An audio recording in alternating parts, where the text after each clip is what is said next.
The Stafford Speedway weekly highlights are presented by Pioneer Cannabis Company.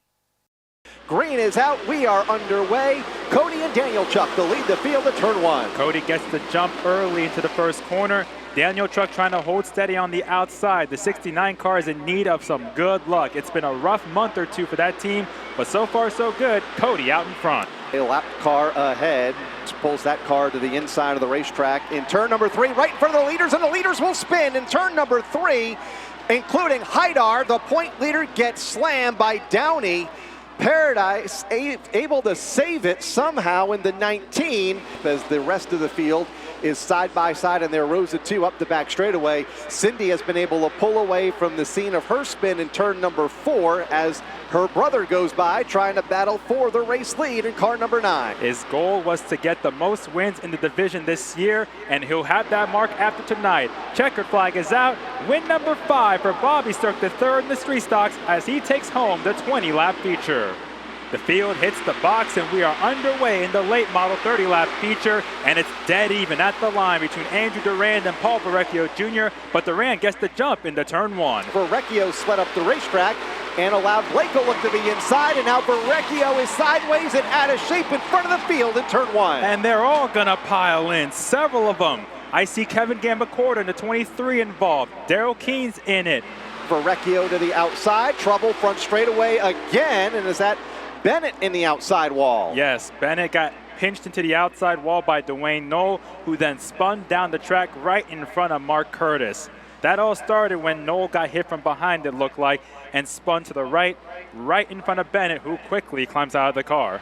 One more chance for Gray to get to the back bumper of Durand. He can't do it. The checkered flag is out. Win number 1 in his career in the late models for Andrew Durand. He has done it at Stafford, taking his first career win in the late model division. The moon hangs above turn number 4. Green is out for the SK Light Modifieds, 28 strong for 20 laps. And it is Ron Minford Jr. to lead him into turn number 1. But whoa, what a run for Bob Charland in the outside lane.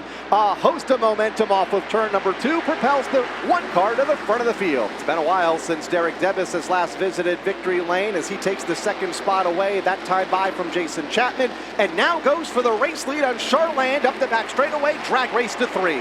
Lap traffic right in front of Debus, though, in the 45 of Ed Schakowsky. Can Debus make the pass off of 4 in the bottom? Schakowsky pulls over to the bottom lane and gives the leaders room. Debus led that lap. Can he clear Charland with 6 laps to go? And since the 2nd week of June, since we last saw Derek Debus in Napa victory lane, he leads now up the back straightaway with Charland in 2nd. For the final time in this 20-lap feature, here comes Tyler Berry, really closing the gap, but he's going to run out of time off turn 4. Checkered flag is out, and Derek Debus picks up his 3rd win of this 2022 season and the 15th of his SK Light Modified career here at Stafford. Finishing in the top 13, also critical to be a part of the TC13 showdown later tonight as we go under the green flag. Tyler Leary leads to turn 1, drifts up the racetrack, and it's Christopher in the outside lane to take command. The corner kept it straight. Back up front, here's Rafrano to the inside of Christopher. They get together a little bit. The 82 gets a little sideways as a result, but Rafrano leads that lap. Can he clear the 82 coming off of turn 2? He'll clear him into turn 1. Now Christopher gets behind Jarvis and goes to the inside in turn 3. Jarvis gives him enough room. Christopher not giving up. They touch. Jarvis spins in front of the field. They all stack up and they pile in. Andrew Moeller's involved. Tyler Hines is in it. Ronnie Williams got a piece. Jonathan Puglia was involved. Leary got a great run off of turn 2. That outside. Oh, we got 1 car on fire in turn 3. That's John Montesanto.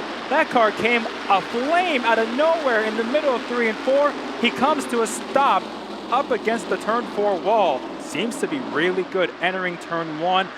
Not quite clear of Di Matteo. Ooh, Di Matteo hooks Rafrano. The 88 spins down to the grass. Everybody navigates around to avoid. Di Matteo goes around and he slams the guardrail in turn 3. Up front, here comes Moeller on the outside of Leary. Good run for Andrew Moeller in the outside lane. Takes the race lead by a half a car length, but can't build that momentum. Leary battling back to the bottom. Off turn 4 at the line, it's Moeller taking the top spot. Just behind him, battle for the lead. Side by side once again into turn 1. Here is Leary to the inside of Moeller. Moeller got a little too wide off of turn 4. Can Leary clear the 35 off of 2? Not quite, but he's got the advantage into 3.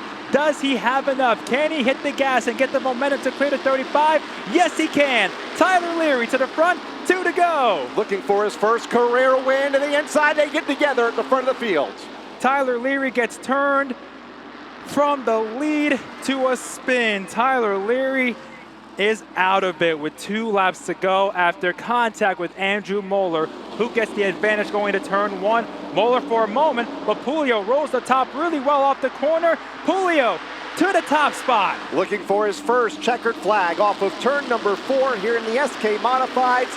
Jonathan Pulio takes the win in the SK Modified feature, his first here at Stafford.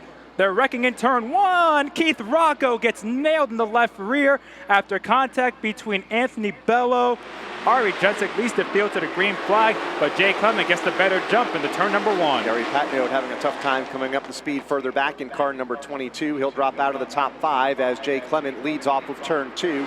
But still keeps the momentum, looking to the inside of brother Jay for the lead. Big wiggle for Matt off of turn number 4, but it doesn't really slow him down all that much. Jay Clement slides up the racetrack. Matt Clement to the bottom. They are side by side. And as they run side by side, he took the lead early on the feature from brother Jay and checked out from the field. After a tough stretch in the last month, Matt Clement takes win number 2 of 2022 in the limited late models. Green is out. 13 cars, 13 laps. We are underway with the 5th running of the TC13. David Arute on the outside, stepped on the gas in the middle of 1 and 2. He's got the advantage by a half a car length over Mike Christopher Jr. to turn 3. That 82 car looked really good in the 40-lap feature. He slides up the track, but Arute holds his ground. Looking for his first win in this race. David Arute, last year's winner. Todd Owen, a former winner. Sat Narducci, bottom, shot. 3 wide for the race lead. Christopher has got to be careful. He keeps pushing Arute up the track, and that opens the door for Narducci. 10 laps to go in the TC13 shootout. Arute clears the 82. Christopher trying to get the top spot back with a shot to the back bumper of the 75. Arute way out of shape off of turn number 4. He may give up the top spot here. Here comes Narducci with a big shove by Marcello Refrano. What incredible racing. Brian sideways gets into Refrano, collects Todd Owen, collects the 3 of Troy Talman and Tyler Leary. They're wrecking on the backstretch as well. Corey DiMatteo, Dylan Kopech, and Anthony Bello. You got about 2/3 of the field involved in turn 2. Off turn 4, but at the line it is Mike Christopher Jr. Contact in turn 1. Christopher up the hill. David Arute to the lead. Here's Moeller now to challenge for second. Christopher's not done yet. 4 a moment ago, and now off of turn 2 now. That has allowed Mike Christopher Jr. to get a run, build a run. The 82 goes to the front in turn 3. David Arute's going to try the crossover back to the inside. They get together. Arute sideways, hangs onto it. What a save by the 75, but it's Christopher out in front with 3 laps to go with Noah Corner on his tail. Christopher blocks the bottom lane. The 31 is trying to get underneath. He pulls to the inside. It's not going to be enough. Mike Christopher Jr. has won the 5th annual Ted Christopher 13 shootout.